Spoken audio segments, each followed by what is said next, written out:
Hi. So this is my presentation on sort of my experience coming into TYPO3 as a total newbie to the project, the community, usage, everything.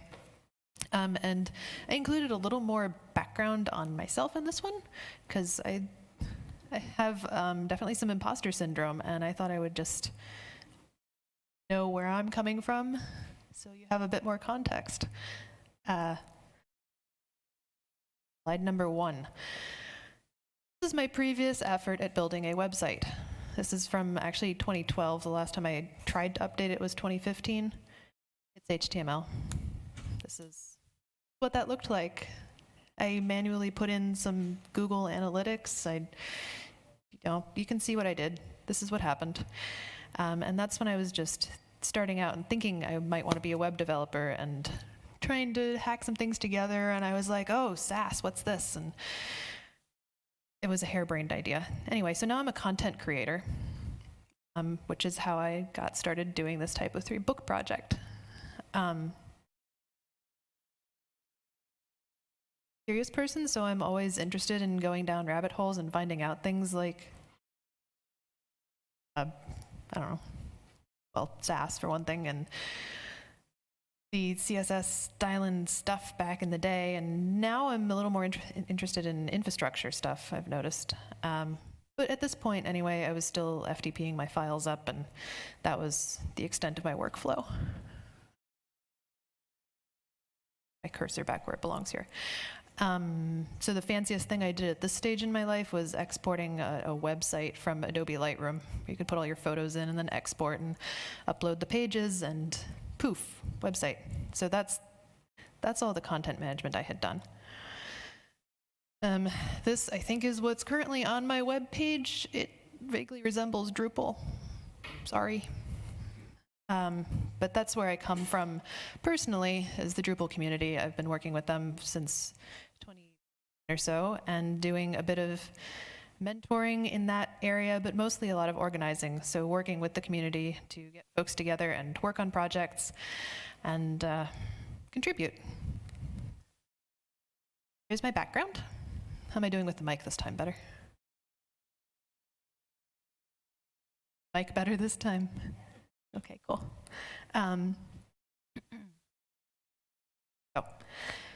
At this point, I'm working at Open Strategy Partners. We're based in Cologne, and that's marketing, content, some strategy. And the project I'm working on with the TYPO3 book is actually supported by the TYPO3 Association.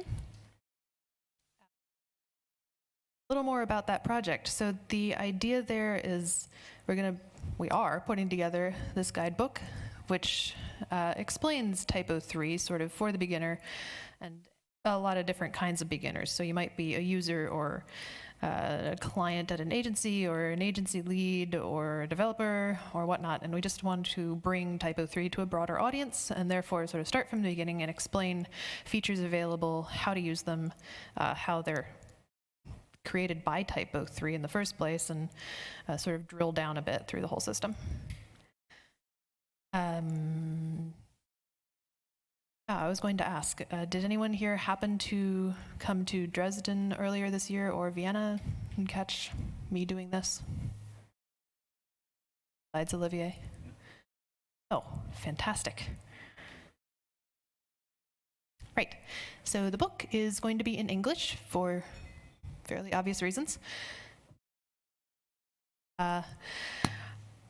And the idea there is also that we can bring it to a wider audience. So folks in France will be able to maybe a little more English than they do German. Folks in South Africa maybe, and India and other places in the world. I think English is just a nice commonality we could kind of start from, and really bring TYPO3 to more people that way.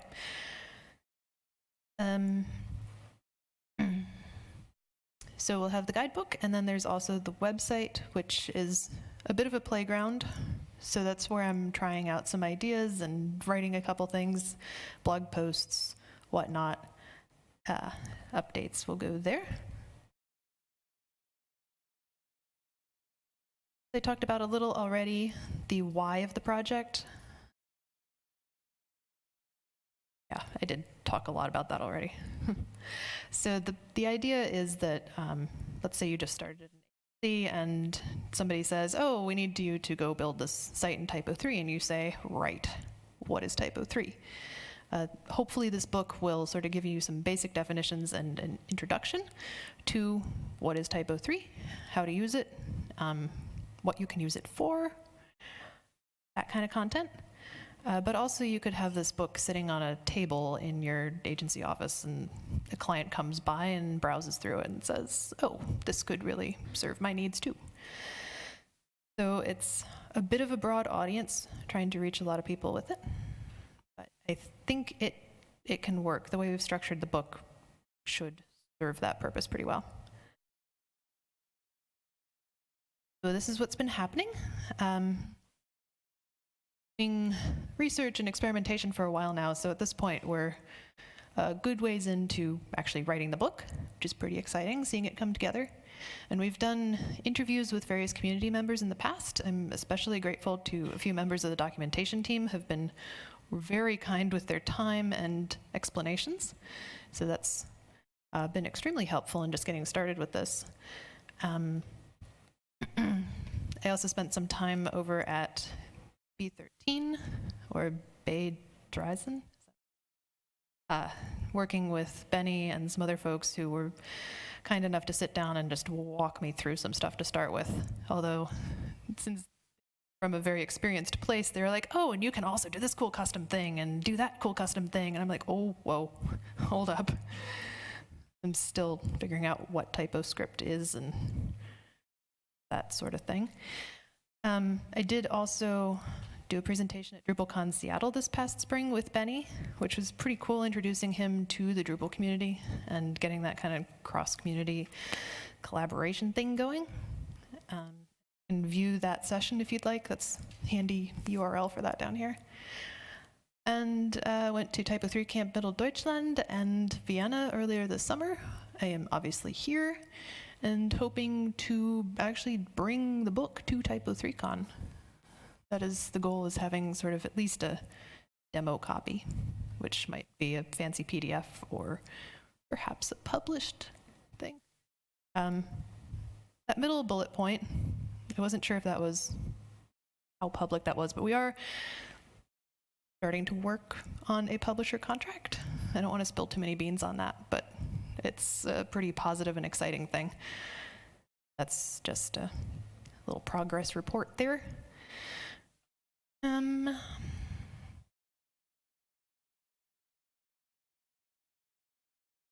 then I just have a couple things I've learned so far, which have pleasantly been validated for me recently. I was really pleased to hear another developer I respect say, yeah, TYPO3 has quite a steep learning curve. I'm like, oh, thank heavens it's not just me. Another thing I noticed is that you can have a lot of complexity or not. You can just start simple, work with the intro package, not do anything too complicated, but then as you need more, add more. So that's also the structure the book has taken, is starting very simple and then showing how you can extend. And of course, bullet point number 3, the community is very patient and kind. Very, very patient and very, very kind. So thank you. I apparently wrote a lot of notes in here. Wow. Next slide. The book outline, just to give everybody an idea of how we're approaching it. So there are 4 main chapters and then a section of guides in the back. The chapters talk about TYPO3 from sort of a pretty high level where your client might be taking a look at this. So we've got the case studies in there so you can just hop in and say, oh, that's a neat thing that you can build with TYPO3. I would like to do something like that. And then from there, we drill down a bit to, I'll just go through what's on here. Right. So for example, the unboxing TYPO3 section is kind of, these are the features available. And then if we look at the next chapter, it talks about, affordances, opportunities, and limitations, I think is the parallel section there where we drill down a little bit and then further into the back end and the front end and how things work together. And then in chapter 3, we really get into it with this is systems that create these features and explaining in more and more detail as we go through the chapters in the books. Let me back up a little. So again, very high level, this is about what TYPO3 is, who's involved, and then how you can learn more in building TYPO3 skills there. And designing and planning, everything you might want to know when you start out wireframing your site and just thinking about how you can build what you want to build. So this will go into that in a bit more detail. Chapter 3 is what I am writing at the moment.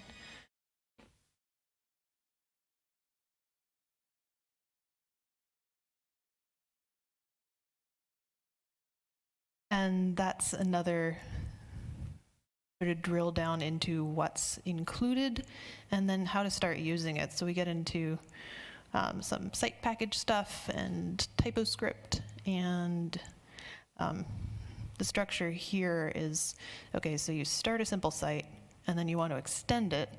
So we talk about what is an extension and then how to go find one and how to select one that's going to be pretty sturdy and reliable, fulfill your needs. And this is stuff for somebody who hasn't really looked in the extension repository before. So we're talking about, you know, how to view that and see some of the key indicators for load statistics and all that good stuff.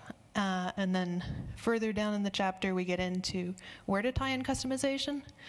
And then I think towards the end here, yeah, the custom extensions and actually starting to build in your customization. So this is the bulkiest and hardest chapter to write, and I decided to do it first. Choices like that. Chapter 4 gets us into launching and maintaining. Now, looking at this, I'm beginning to think maybe we should break up chapter 3. It's so much longer than that. This is really helpful for me. Chapter 4, get into launching and maintaining. So that has some more, I think there's information for editors will be in here. And just managing your sites, updating, maintenance, security, service ecosystem is like TYPO3 adjacent things. Like services from the GmbH, for instance. And then a little wrap up. And this is part 2, the hands-on guides, where we will actually walk through step by step with more code examples. So I think I've written 2 of these so far. And we'll get into more, but we sort of set up a framework for each of them in the interest of how folks tend to learn. So we talk about why you would need to do this thing, how to do it, and then just review it at the end. But it really gets into the why and the best practices and other good stuff like that. So obviously the ones that are already written are written, but there's still a little debate, I think, on exactly which guides we may write in the end. So if anybody has significant feedback on these, you see one and you're like, meh, nobody needs to know about that. Or if you think something really key is missing, I would love to hear about that. And we can always add on. This is just the first 10 guides, but sort of have an MVP going here. One of the things I did at the last 2 camps was what we were working on. We shared out chapter 1, which talked about what's in the box and what you can build and the case studies and everything, and we got some nice feedback. Integrated that, and this is the chapter that we sent off to publishers for review as well. Definitely appreciative of the community members who provided that feedback.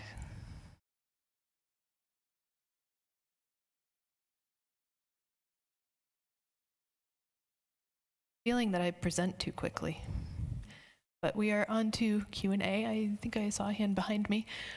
But one thing I'd like to mention is we have done a lot of interviews so far, but if you do feel that you are a subject matter expert of some sort, or you know someone who you think would be excellent for contributing to this project, we are a community project and really appreciate the collaboration.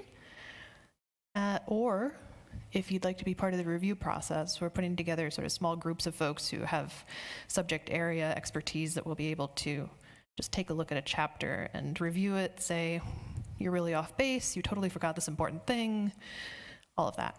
And otherwise, just come chat with me. So anybody have questions at this stage?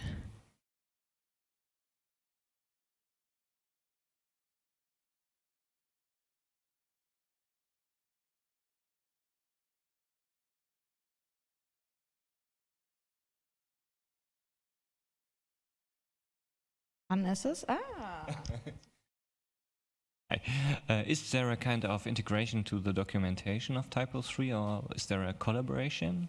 Yep, absolutely.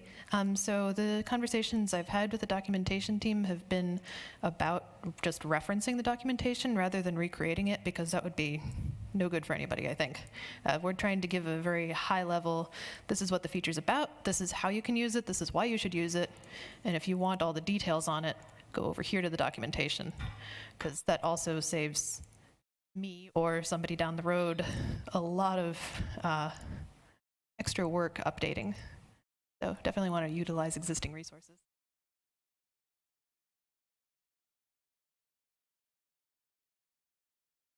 Will there be beta releases for the book? I would say yes. Beta might not be the right word, but there will be review releases for sure. We did talk about the concept of making the whole project open source and releasing in chapters, and that still is something we would have to work out with a publisher. So that's slightly up in the air right now, but I mean, we are still putting out chapters for community review, so there is that. I'm part of that project that runs for here right now, together with Matthias Bolt. This seems to be something with the microphone directly. I'm too magnetic here for it. Okay. But I have a very loud voice. Okay. All right. So what I can tell you is we've got a contract from a publisher, and this contract is like, you know, those Roman boats that existed in the past. So basically, you had to row. So and we are currently very down in the rowing section of the boat. What we want to achieve is we want to go up a little bit more. We don't want to steer the boat, but we want to feel and to have a more fresh air. So nevertheless, we still know that we need to buy a motor for that boat, so that nobody needs to row. So that's a little bit of the situation that we're in. I've read the contract. It feels for me like something that if I had to sign it, I wouldn't sign it, but don't tell the people. We have some questions. We have questions, right? So basically, when we started with the book, we said, this must be a totally public book, you know, and everybody can get it. And we were thinking of self-publishing and stuff like that. We had different discussions. It's all about, because what a contract with a publisher gives you is a little bit more of a power and background when you want to publish a book. So they have a lot of connections that you as a sole author do not have. So basically, it's a discussion, and I think we will need to go back with them basically because the setup is more complex than this is just two authors that are writing the next Harry Potter. So we're doing that? We were writing a Harry Potter book for TYPO3? Totally. That's the next project get behind then. That metaphor. Hopefully this answers the question. We would love to do it, and I think if all loose ends are not coming together, we shall have this as a plan B to publish this, especially also the whole thing with can we translate this to other languages? I think to languages like Portuguese or French, or those things where people have like not the access to the English language. So that's things we need to talk to them if the contract is including translations or not. I haven't seen anything saying yes or no in the contract, so talk about it. Thanks. Any more questions? I have a question. Yes. Do you have a finished set of people that have no idea of TYPO3 that you're gonna test your book on? I have the Drupal community. Well, that will work. All right, I can't wait to read Harry Potter and the TYPO3 extension repository, or the Curse of X-Space. I don't know. Yes. What are you gonna name it? I made a joke. Anyways. Don't encourage me. All right, we're gonna have some cakes and coffee and whatever is going on out there now. Thank you so much, Ellie. And we'll see you back here at Poop, I forgot to check. 3 something? 3:45? Yeah, for the next sessions. Thank you so much. Thank you.